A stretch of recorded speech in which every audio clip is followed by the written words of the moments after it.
Very honored to have our next speaker appearing with us on this conference today. It's Dr. Allan Matusow, who is a professor of history and the Dean of Humanities at Rice University.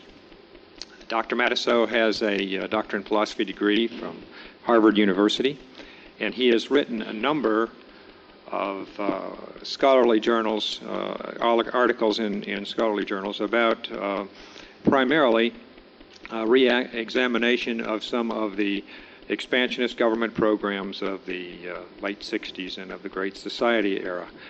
Perhaps the most important of his work is titled The Unraveling of America, A History of Liberalism in the 1960s. Another work called John F. Kennedy and the Intellectuals in the Wilson Quarterly, and a tract on Medicare, A Test of the Great Society in the Rice University Review. He has also been active in many other areas and has numerous articles which would be too numerous to mention here, but I'd like you to join with me in giving a very warm welcome to Dr. Matusow, who will be talking about libertarian philosophy from a personal perspective. Dr. Matusow.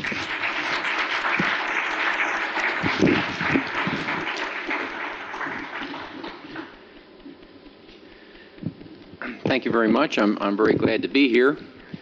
I think when Mary Boyd called me and invited me to attend this conference, I readily accepted. I was very glad to receive the invitation. But after our conversation was over, I had some second thoughts. Because I have never in my own mind entirely clarified my own relations to libertarianism. If someone asks me what my politics are, I say I'm a libertarian. But I have never read the Libertarian platform. I have never received any literature from the party, and if asked, I don't think I could describe your positions on a great range of issues. I describe myself as a libertarian because that has become a kind of political shorthand in America for a particular point of view. And that point of view, of course, is consistent and thoroughgoing opposition to the growth of the state, whether that state spends money at home to promote domestic happiness or whether it spends money abroad to promote the ends of American imperialism. That's my position. And if that's your position, then I'm very glad to be here.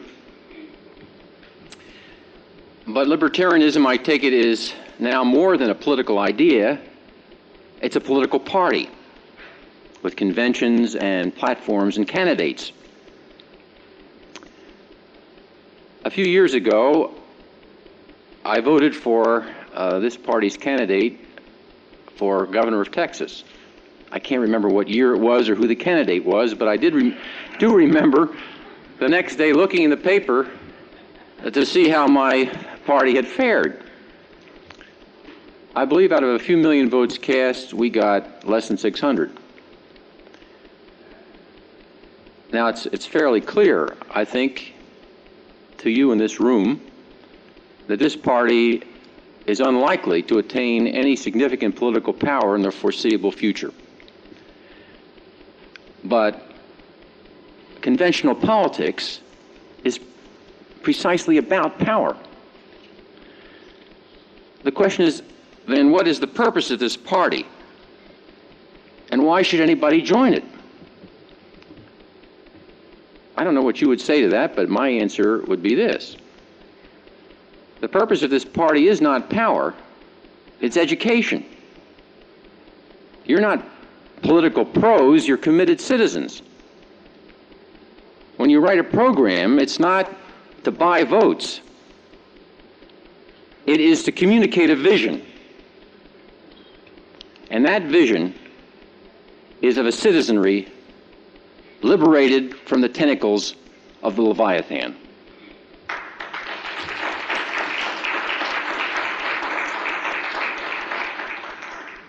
If that's true, as I take it, it is true. Again, I'm glad to be here. But this convention resembles not only a university, I suspect it also has some of the elements of a church. That everybody here is a believer. Nobody is born a libertarian. Nobody begins with that position.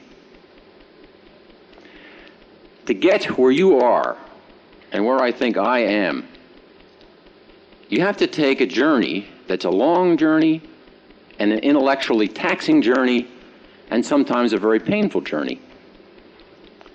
And when you arrive at where we are and you look around, you discover that while our numbers may be growing, there's still very few of us. And that no matter how persuasive our arguments, and I believe they are persuasive, the public generally either ignores us or dismisses us as political eccentrics. Under these conditions, you meet together not only to practice politics, but to participate in a secular version of the old Protestant camp meeting. Here, the believers can find community. They can give witness by their presence to their hard-earned beliefs, and they can give testimony to their common experience. As a newcomer knocking at the door of this party, what I would like to do is make my own witness, give my own testimony or confession, to explain how I got where I am and why, when anybody asks me my politics, I tell them I'm a libertarian. This is not, the story I'm going to tell you is not a different kind of a story. I suspect many of you here have taken the same trip I've taken. But the very point of a camp meeting is in the repetition of the testimonials, because therein lies the secret of creating the community.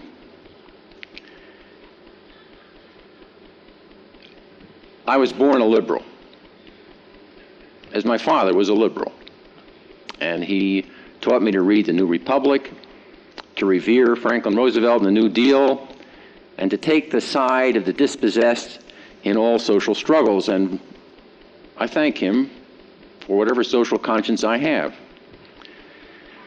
And I hope that's not an inconsiderable conscience. In college in the 1950s, the best of my professors were all good liberals who taught that the root of American evils, poverty, monopoly, inequality, was unbridled capitalism. As a graduate student in American history in the early 1960s, I learned to view the American past as a kind of contest between the good guys and the bad guys, in which the good guys were the people and the bad guys were the businessmen. In the mid-1960s, by now a college professor myself, I picketed for civil rights. I campaigned against Barry Goldwater. I made speeches against the war in Vietnam, and I carried my liberal zeal into the classroom like a missionary. As the decade of the 1960s moved toward the left, I moved left with it, becoming ever more anti-American with every revelation of American racism, American imperialism, and American insensitivity to the poor. By 1970, I was, to borrow a forgettable phrase of Spiro Agnew's, a radiclib, a radical liberal who believed that the path to social salvation lay in the expansion of the welfare state. Now, much of what I believed then, I still believe. I abhor racism. I still brood about poverty, and I very much regret American participation in the wars of other people. But in one fundamental respect, I am a different person. That is, I now believe that if you're going to promote the public welfare, what you have to do is diminish radically the authority of the state.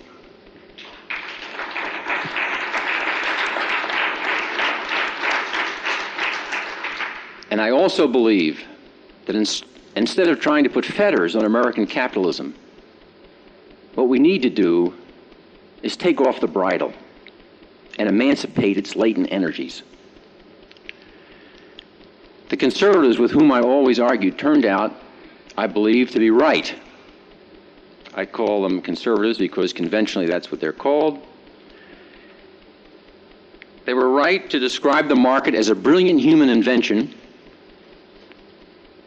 to affect the distribution of resources, to increase the standard of living, and to maximize individual liberty.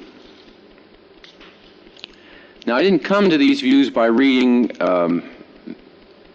heavy tomes. I didn't read Hayek or von Mises. I wouldn't even read Milton Friedman in those days. I came to these views as a result of research I did for a book I wrote on the liberal presidencies of Kennedy and Johnson, a book entitled The Unraveling of America. It was published by Harper's in 1984.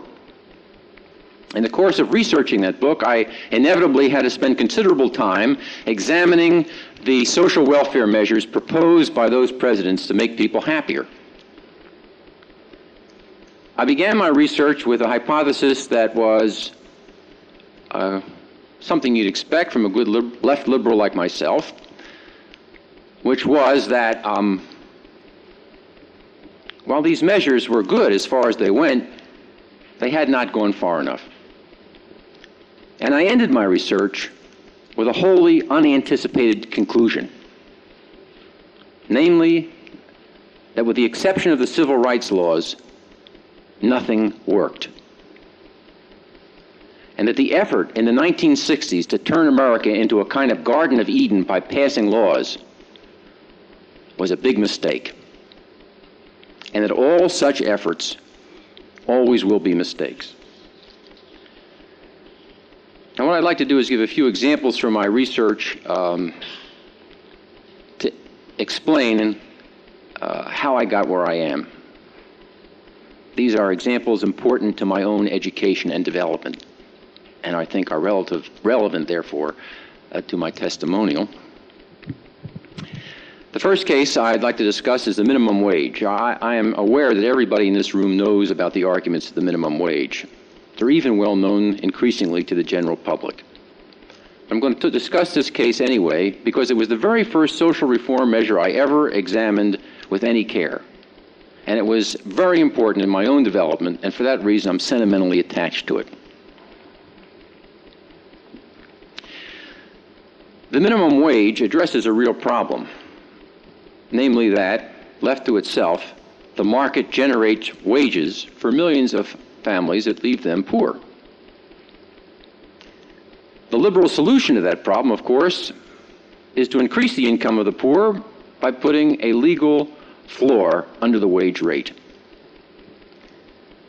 In 1961, the new president, John F. Kennedy, proposed to increase the minimum wage from $1 an hour to $1.25 an hour, and to increase its coverage to an additional 5 million workers. Now, my point at the time was, that's fine, but why not more? If $1.25 is good, wouldn't $2 be better? But I was an honest scholar, and I felt at least I had to look up the competing arguments. The arguments of the conservatives, notably Milton Friedman. The case was, of course, disturbingly plausible. That is, if you artificially increase the wage rate, you give an incentive to employers to diseconomize on labor. That is, to do the same amount of work with fewer employees, to substitute men with machines, or if you're a marginal employer in a competitive industry, you might choose to close down. In other words, the minimum wage will help some and lead to misery for others by creating unemployment. Now, Well, as I say, I was disturbed by the plausibility of this argument. I began to ransack the literature looking for effective refutation. I was convinced that this argument must be masking a class interest. I never found any refutation, but I did find in the LBJ library in Austin an interesting packet of memos addressed to President Johnson by his Council of Economic Advisors, all of whom were good liberals and Keynesians. The subject of these memos was the minimum wage, and it turned out that the president's economists were telling the president in private precisely the same things that Milton Friedman was telling the general public. The council wrote the president that he should resist pressure to raise the minimum wage because it would create unemployment, quote, and make it harder for teenagers, unskilled, and uneducated workers to find jobs. It would hurt many of those it was supposed to help. The economists went on to argue that millions of inexperienced workers starting out in the labor force were, quote, better off starting out at $1.25 than searching at work for work that did not exist at a wage rate of $1.75. Higher minimum wages, the president's economists told him, quote, would destroy job opportunities. That was a revelation to me. But then the question is, if the president knew these arguments, and Kennedy knew them too, why did one president propose to raise the minimum wage to $1.25 in 1961, and why did Lyndon Johnson ignore the advice of his own economists in 1965 propose raising the minimum wage again to $1.65?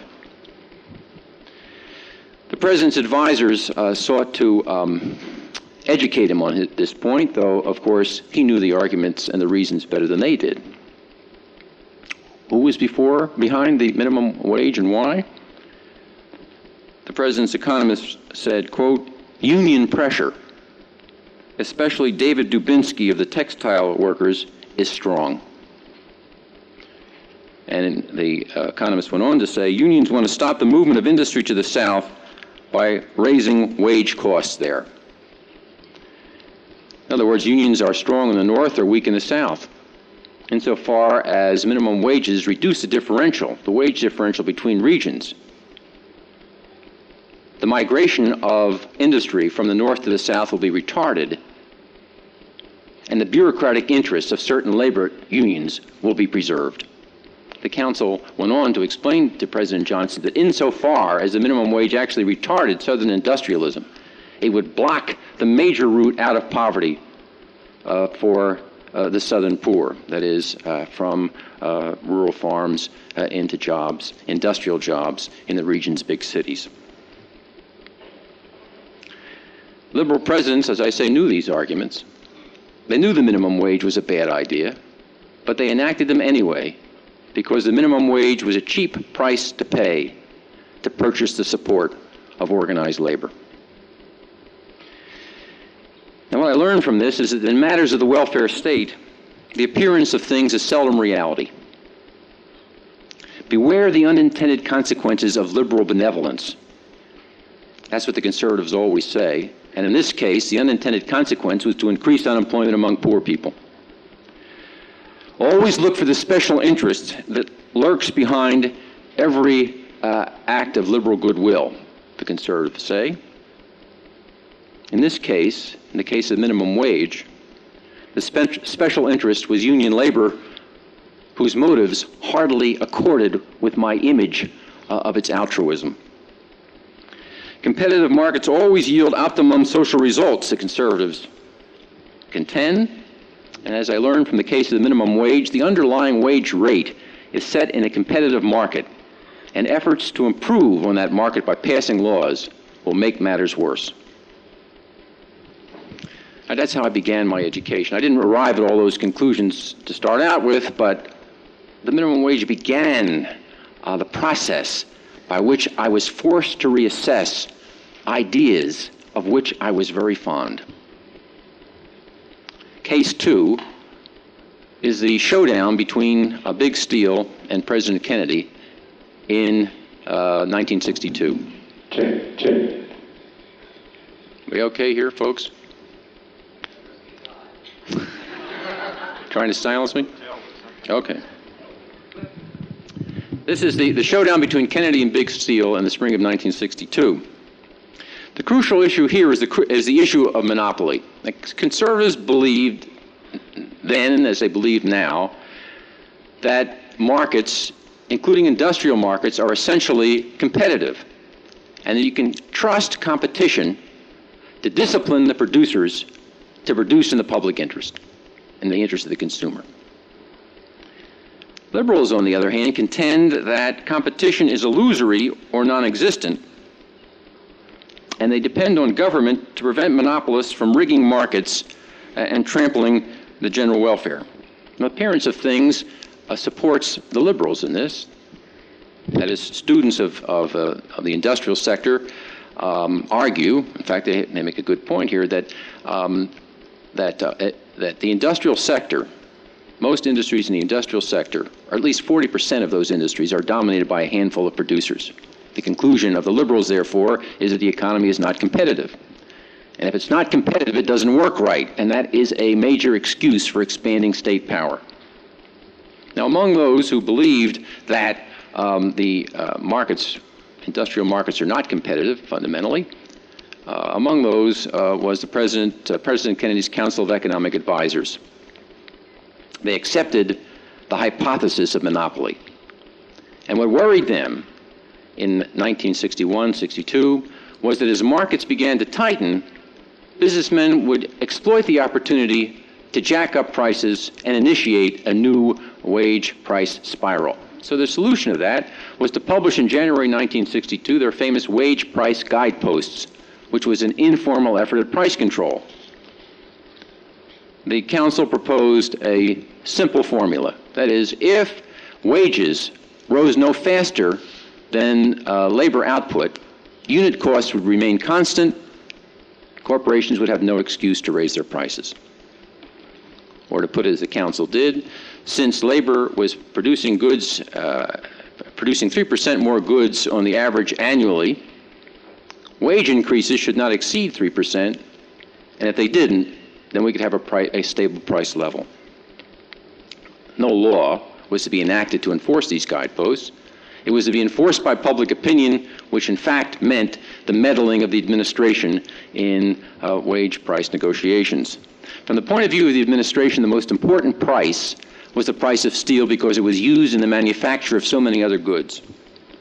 Walter Heller, the president's principal economic advisor, wrote to the president, "Steel bulks so large in the manufacturing sector of the economy that it can upset the price apple cart all by itself."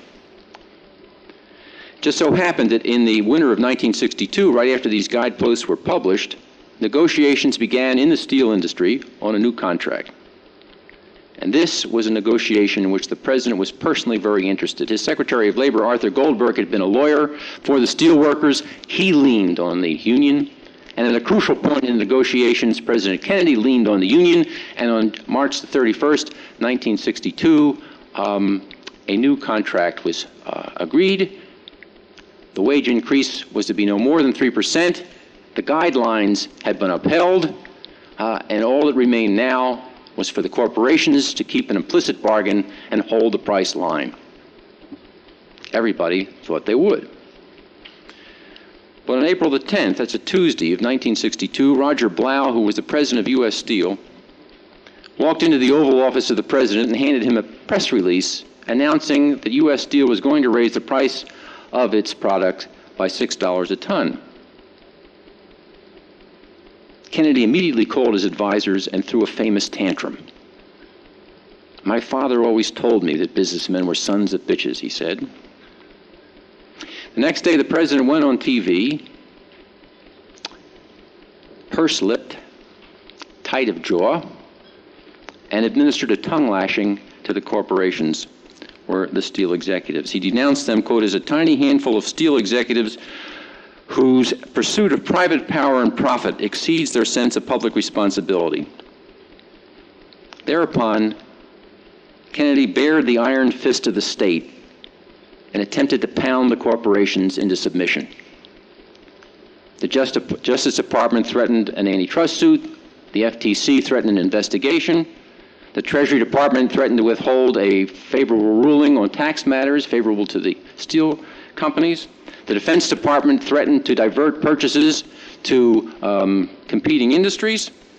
And in the middle of the night, 2 FBI men called up newspaper reporters to get evidence damaging to the case of the companies. In the end, President Kennedy decided to divide to conquer. There was one important company that held out. As soon as U.S. Steel raised its price, that same day, so did Republic Steel, Bethlehem Steel. But in Chicago, a smaller company called Inland, which was an efficient producer and tended to like Democrats, did not immediately fall into line. The administration pressured Joseph Bloch, who was the president of Inland Steel, and persuaded him not to raise prices. And on Friday, 3 days after this crisis began, Inland Steel announced it would not follow the lead of U.S. Steel. Bethlehem immediately rescinded its own price rise, and that afternoon Roger Blau met with emissaries of the president in a hotel room in New York and surrendered. I can remember that. Liberals throughout America were elated that at last a president had stood up for the public interest and disciplined a major corporation. But when I got to work on the research of this, I made some interesting discoveries. I began to read around in steel journals, and what I found out was that in the summer of 1962, in a weak market, the price of steel actually fell below where it was before President Kennedy attacked it, as it fell below the level where Roger Blau had raised it. In other words, if Kennedy had done nothing, market forces would have pulled back steel prices. The curious thing is there are not supposed to be any market forces. It's supposed to be an oligopoly in which a handful of producers rig the prices.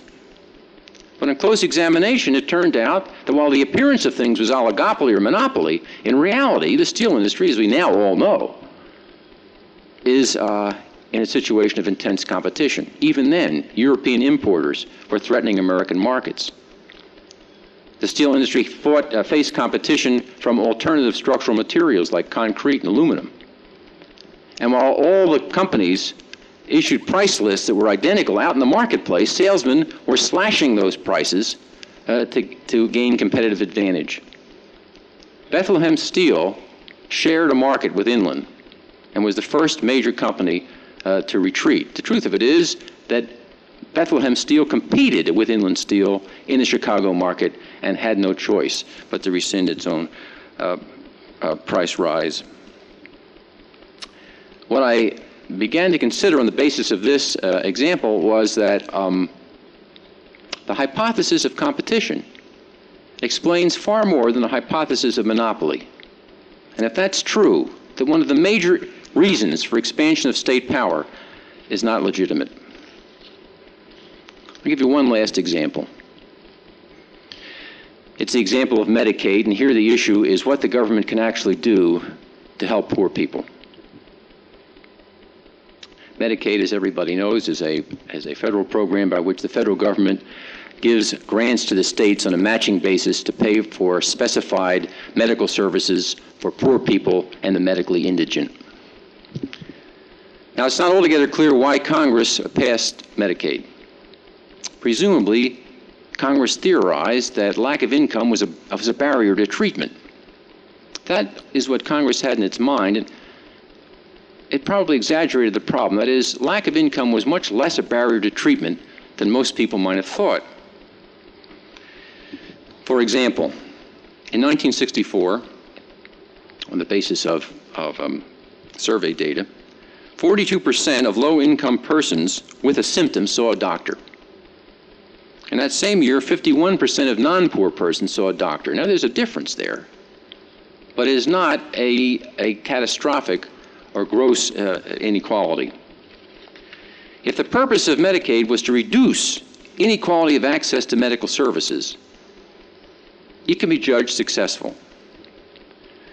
For example, after Medicaid, the percentage of poor people with a symptom seeing a doctor rose from 42% of all such people to 51%, while the percent of non-poor seeing a doctor rose from 51 to 53%. That is, the gap, the inequality gap, was significantly reduced. Now the question is, does that benefit exceed the cost? Or to put it another way, what are the costs? I'm not talking necessarily here just of the $20 billion the government spent in 1984, the federal government alone on Medicaid. Let's look at the other kinds of costs. First thing to understand about Medicaid is that the benefits go primarily to hospitals and doctors that once gave away medical care free or reduced charges. The reason why the poor had such access to medical services before Medicaid was there was an extensive system of charity medicine in this country. The beneficiaries, the main beneficiaries of Medicare were the elements of that system, the doctors and the hospitals that once treated charity patients. They were now paid by the government. Let me try to explain that in the following way. Before Medicaid, the average poor person saw a doctor about 4 times a year. After Medicaid, the average poor person saw a doctor about 5 times a year. For the poor person, the benefit is the additional 1 visit. For the medical establishment, the benefit is payment for those other 4 visits that were once free. Or to give this example, just one more crude statement. For every dollar the government spends to help a poor person see a doctor, about 20 cents buys new services for a poor person. The rest benefits the medical establishment. Second point is that the real problem with charity medicine was not the quantity of it, it was the quality of it. Charity medicine was second-rate medicine. But the point about Medicaid is it made no effort to change the medical delivery system. It accepted that system and merely paid the bill, so that Medicaid continues, so far as the poor are concerned, to buy second-rate care. That is, the real problem, the problem of quality, was not altered by Medicaid. For example, in New York, only 8% of that city's 10,000 doctors see Medicaid patients. And they are, by universal agreement, the marginal practitioners who can't get other kinds of patients. Respectable doctors do not see Medicaid patients. Not many of them do anyway. Dr. John Knowles, who was a medical reformer, said, quote, "Medicaid has degenerated into merely a financing mechanism for the existing system of welfare medicine, which is not adequate and must be changed.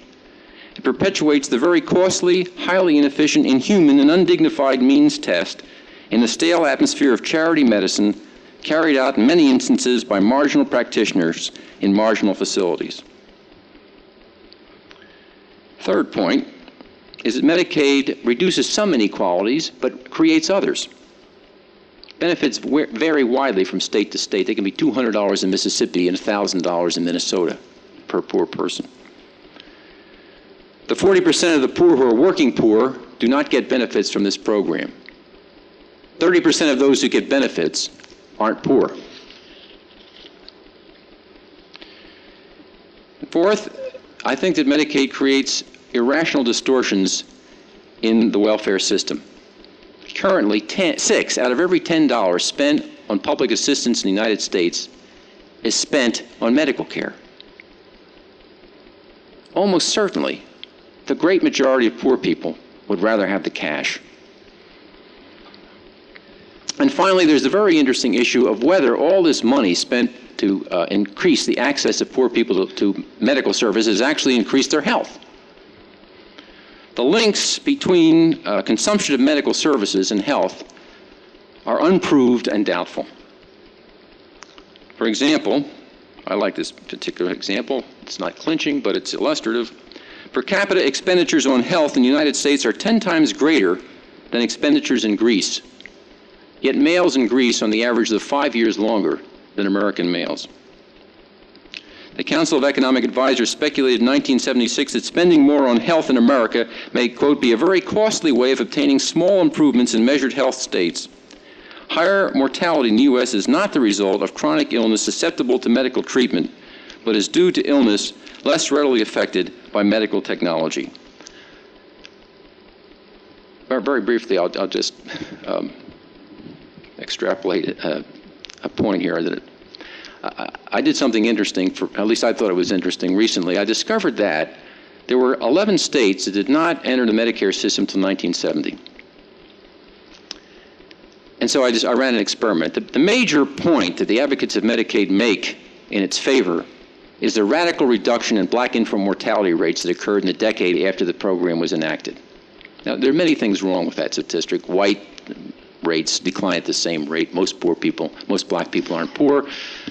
But there was a possibility to run an interesting experiment here. What happened in those first 5 years in those states without Medicaid to black infant mortality?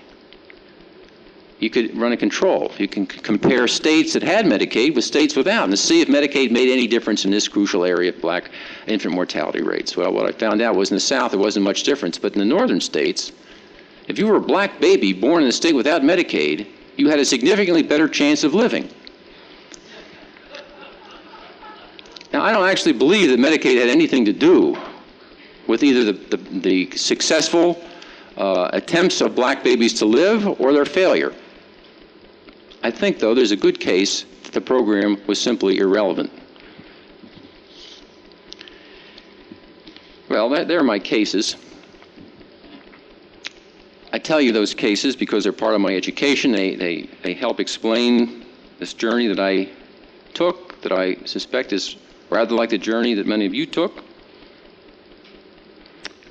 Explains how an ardent liberal like myself could be dedicated to the expansion of the welfare state and then change my mind. I changed my mind because these programs didn't work. They just don't work. But beyond the issue of ineffectiveness, there's the matter of philosophy. And as I studied these programs, I became increasingly interested, tempted by, persuaded by the arguments of conservatives, the philosophical arguments against the welfare state. The existence of a giant welfare bureaucracy insulated from public control does violate democratic principle. The enactment of welfare measures that benefit some at the expense of others does depend on arbitrary coercion. And those who defend the market from the government, from government intrusion, do, I think, protect liberty. Conservatives always said that, but of course I don't have to tell this group about the tremendous inconsistencies in the position of self-described conservatives. Because while they would deliver us from the welfare state with one hand, they would put us at the mercy of the garrison state with the other hand.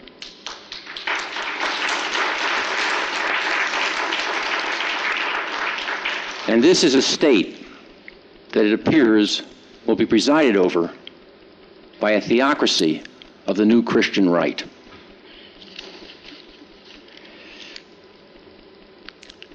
For evidence that the so-called conservative is really a statist, all you have to do is look at the Reagan administration. This is an administration that increased the proportion of the gross national product accounted for by government expenditures from 19% in 1980 to a figure approaching 24%.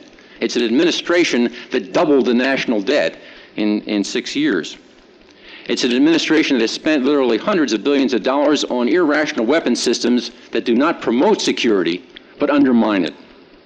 It's an administration that has presided over a dangerous expansion of the CIA, or re-expansion, and has authorized that agency to pursue covert actions that are both illegal and immoral to overturn governments which President Reagan happens not to like.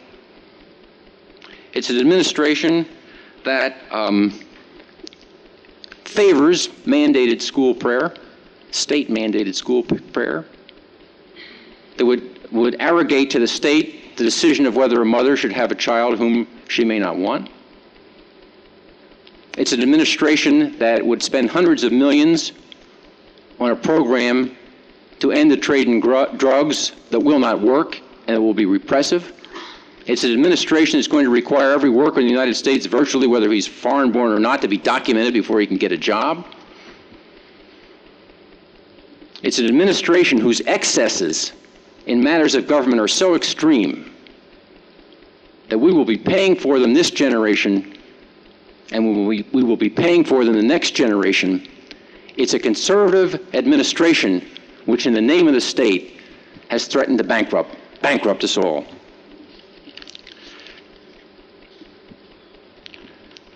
So my question is, where is the political movement that's going to point out the inconsistencies of the liberals and the conservatives? who will call them both to account for the excesses of government over which they have presided? Who will mount a consistent and thoroughgoing attack on the growing expansion of the state? Where is that party? Turns out you're that party.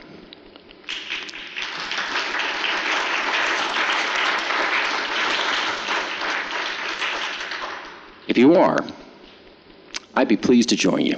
Thanks a lot.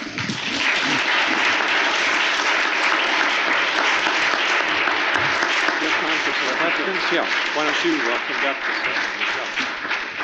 Go ahead.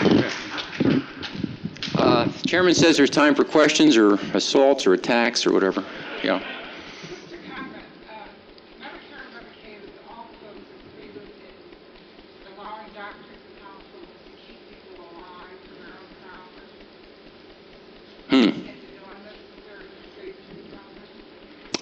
Yeah. I saw that this week. Yeah, it's a terrible thing. Do you trust libertarians in government anymore? You do liberals or conservatives? I never thought of that because the prospect is so distant. The question was, would I trust libertarians any more than I would liberals or conservatives? And I admitted I hadn't thought about that problem. But I can tell you this: if it would ever happen, it'd be a real problem.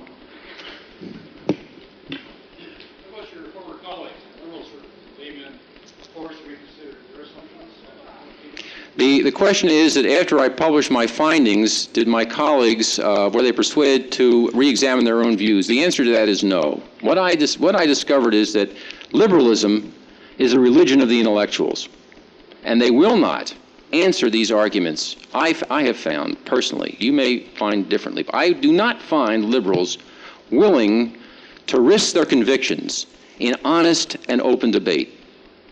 They believe that these questions are moral questions, fundamentally, that their position is fundamentally a moral one, and therefore does not have to be reassessed.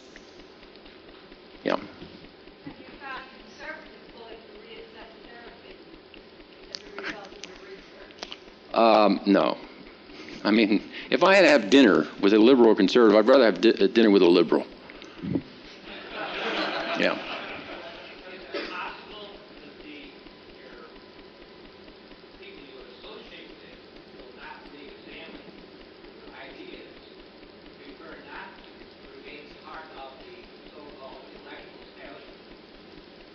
Would you repeat that question, sir? The academic world is very entrenched in the liberal philosophy. They are like you can.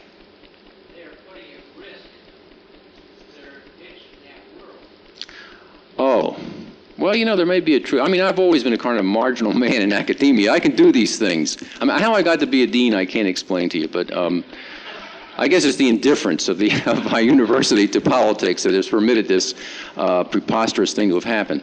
But I would say really that it's not a question of self-interest that governs the convictions of liberals. As I said before, I believe their convictions are rooted in a moral position, in a religious position. It's a secular religion, and that explains their unwillingness to reassess, not that they will be despised by their colleagues or lose academic points. I respect these people, at least up to a point, yeah. Sounds to me like when you were first embarked upon your political journey, you were a passionate liberal, greatly motivated by strong feelings and sentiments and emotions. Your description of your odyssey involved a lot of fact-finding. Yes.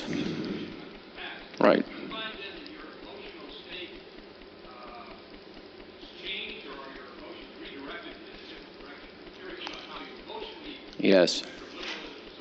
Well, there may be a consistency here in that, and you can probably understand this, in that when a liberal rationalizes his position, it's in terms of emancipating opportunities for individuals, in some way in promoting individual liberty. And I think has been consistent. And if I were passionate in defense of individual liberty as a liberal. I am no less passionate for individual liberty as a libertarian. It's a question of what promotes liberty. Yes.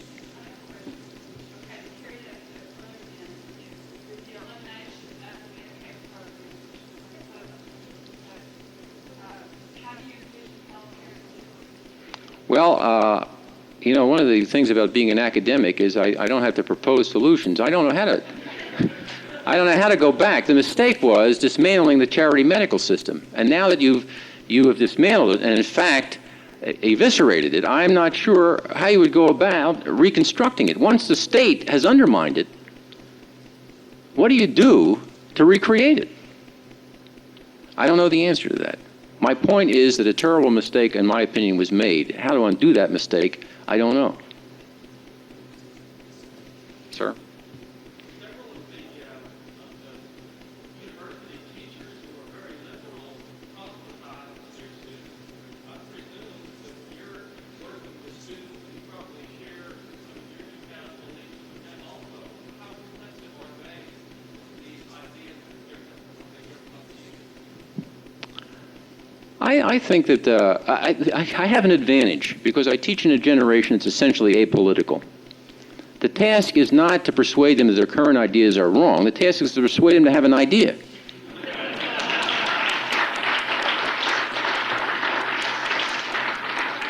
And so I have a much more willing audience among students than I do among the others of their teachers. I don't say I persuade them, but I try to open up other ways of looking at things. You know. Fully carrying out the libertarian philosophy would correct the medical problem. But the first thing we do is to remove all form of life, to prevent all manner of health for persons who practice Yeah. and not very knowledgeable in the area.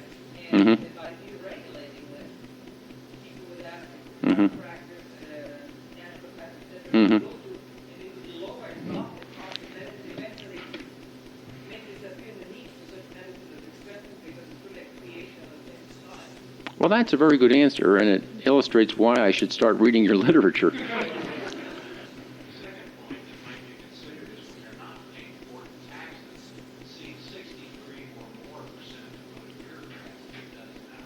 You have more to give to charity and you're more willing to do so. Mm-hmm.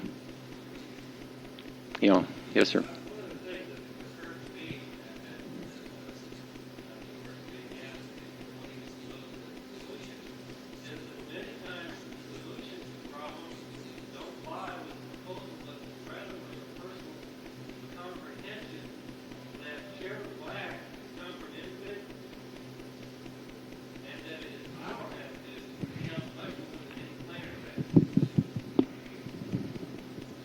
I hope that that's true. Yeah. When we read the research on a great society, you find that the original proponents and authors still hold the same dreams that they did in the 1960s. I had great fun in 1985. They had a symposium at the LBJ Library, 20 Years of the Great Society, and they invited a panel. In fact, they had 2 days of this thing, but in order to gain a certain intellectual credibility, they had to have a few critics there. So I was one of the honorary critics, I guess, and I gave him a heck of a speech. Nobody paid any attention to it. I mean, Charles Murray was there. Now, Charles Murray is not a very, in my opinion, a very good critic of the welfare state. I think his writing is pretty sloppy. But he was easy to attack. I sat there, and they're all talking to Murray. I'm waiting for him to attack me. I'm the guy with the arguments.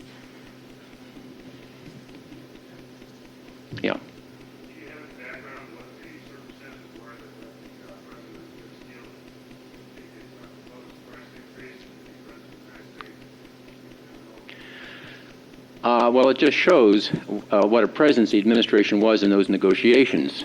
Everybody knew that the president had committed his prestige to a certain conclusion.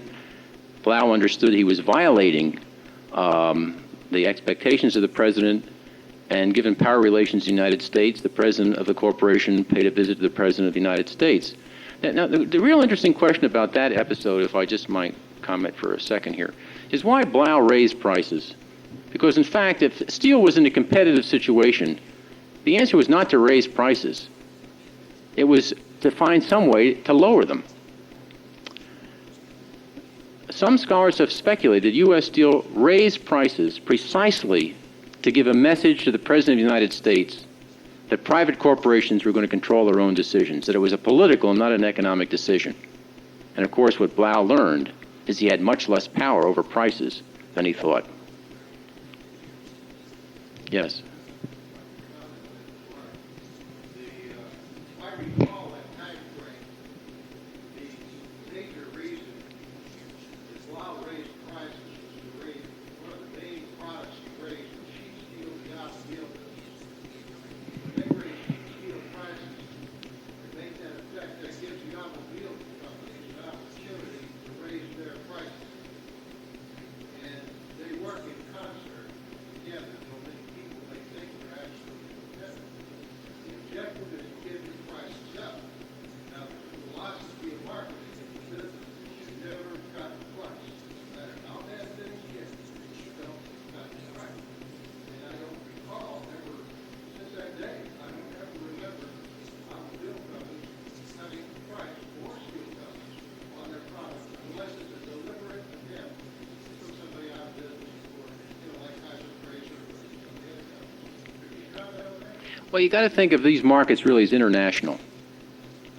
And what's really been what started to happen then in a very small way, and it happened in a major way 10 and 15 years later. That is, steel and autos found themselves in an international competitive situation, and they had no choice except to meet that competition.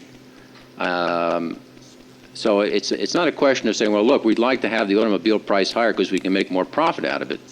When they did that, then there was the Volkswagen invasion, and then the Toyota invasion. I mean, these companies, and this is my whole point, are not insulated from the market. You can't make decisions like that because you want to.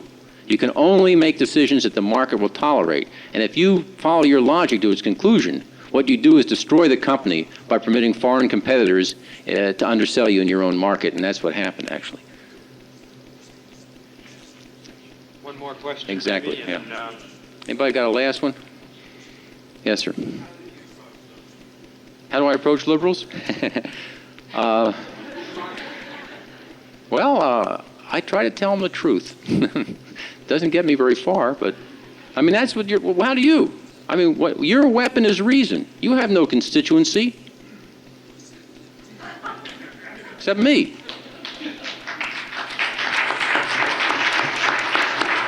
Thank you very much.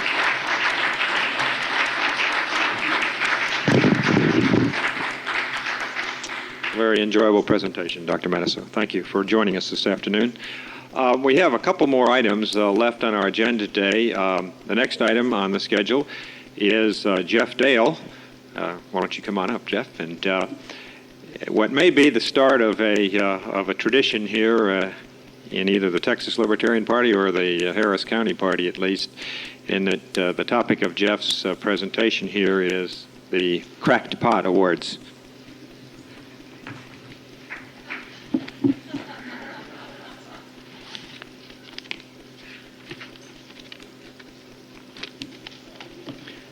You may tag as crooks or whores those who walk legislative floors, brand all those drunk with power political sots.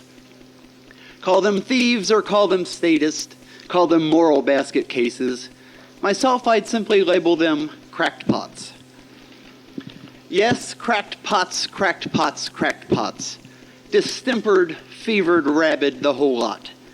For them, justice, truth, and trust are but dross and are but rust. They find human rights and reason tommy rot. Do I paint with brush too broad as I speak of all this Todd? Well, if you want examples, those I've got. So listen, gather near, for the next tales that you hear will be of some who've gained the name Cracked Pots. Yes, cracked pots, cracked pots, cracked pots. The brightest and the best, they're simply not. What they label new ideas merely pander to old fears as they drag us back to feudal serfdom's lot. The first tale of our three takes place in Washington, D.C., a plan to cost America more jobs. A hike in minimum wages, 40% spread over 3 stages, is being pushed by 2 collectivist nabobs. Gus Hawkins of California and Ted, the ever horny, are sponsoring this callous unemployment boost. 500,000 low-pay workers pushing mops or flipping burgers will lose their jobs if this chicken comes to roost. They'll compete for what remains, reducing future salary gains for those surviving this abusive quirk, as those who ask for raisements are threatened with replacement as supply exceeds demand for unskilled work. Smaller firms that cannot pay will soon fall by the way, and the big ones will increase their market share. That the big ones' chiefs and owners are political big donors is a fact the sponsoring pair ne'er cares to air. And yet sponsors Ted and Gus, without the slightest hint of blush, say the bill is for the bottom rung's own good. But reality says not, so they win our first cracked pot, and I know just where I'd put it if I could.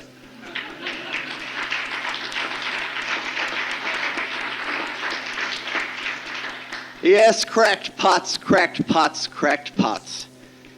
Power gives them such a bad case of the hots, but it also, and it's sad, it gives them such a bad case of the moral and the verbal trots. From the swimming champ of Boston, turn with me now to Austin, where we'll find still other cracked pot boobs. Clements, Lewis, Hobby, a 3-man pro-tax lobby, or a 3-ring circus, we're the rubes. With Texas in recession, what's the ultimate expression of their economic expertise? Why, they've backed big tax increases. Aye, their wisdom never ceases. They want more eggs from us, their golden geese. Never mind that raising taxes merely hones recession's axis. This gang of 3 insists upon their toys. So to us they want more socket as they further pick our pockets and insist they really are 3 good old boys. So when you go down to the store and you find you're paying more, friend, if you think it's prices, well, it's not. It's the jump in our sales taxes from the Sally of this axis. And it wins the fleesome threesome a cracked pot.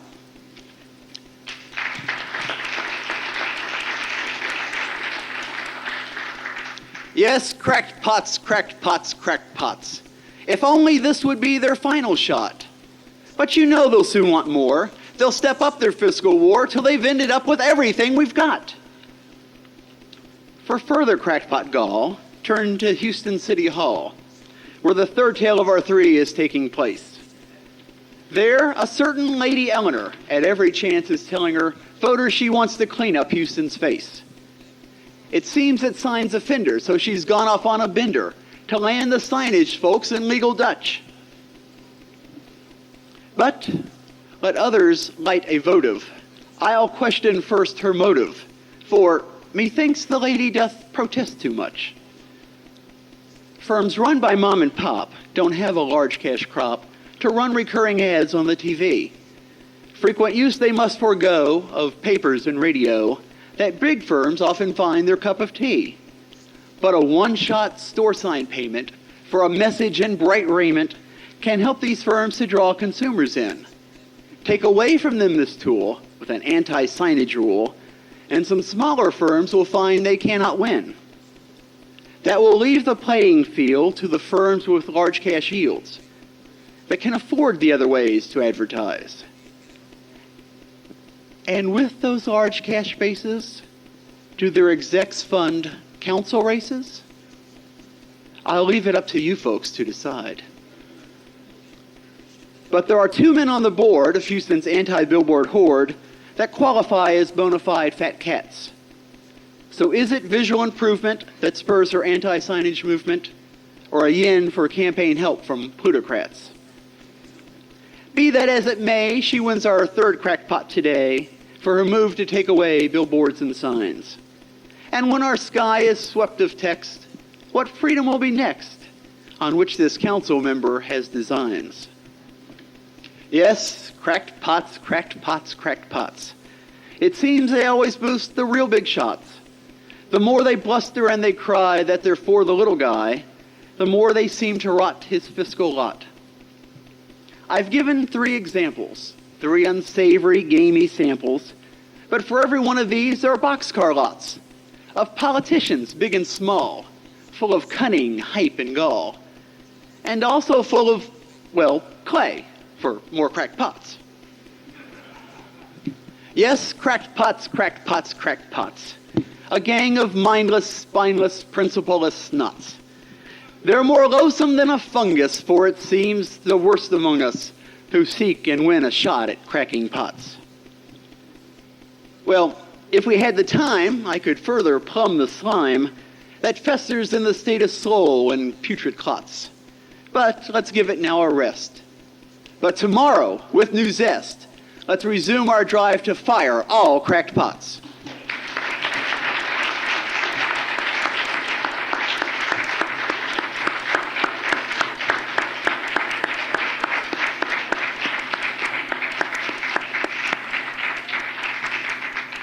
Thank you very much, Jeff, for that entertaining conclusion.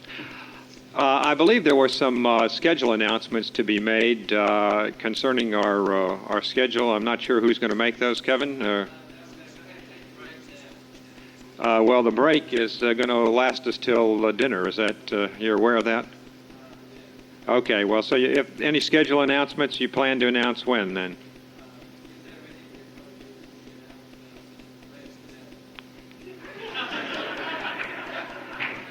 Later today. Okay. The way I read the schedule right now, then, the next activity that we have is let's see, Saturday is the cocktail party and cash bar at 6:15. Is there a room announcement on that? I don't have it on my schedule, but. Well, let's just say we'll post it in the back. I'll be in the entrance back here if there's any doubt about that. Room 1634, if that's what we have now. Is that we have a consensus on room 1634? Somebody here that lives in room 1634 that we need to clear that with now. Okay, room 1634, or if that's a change, we'll post it in the back of the room.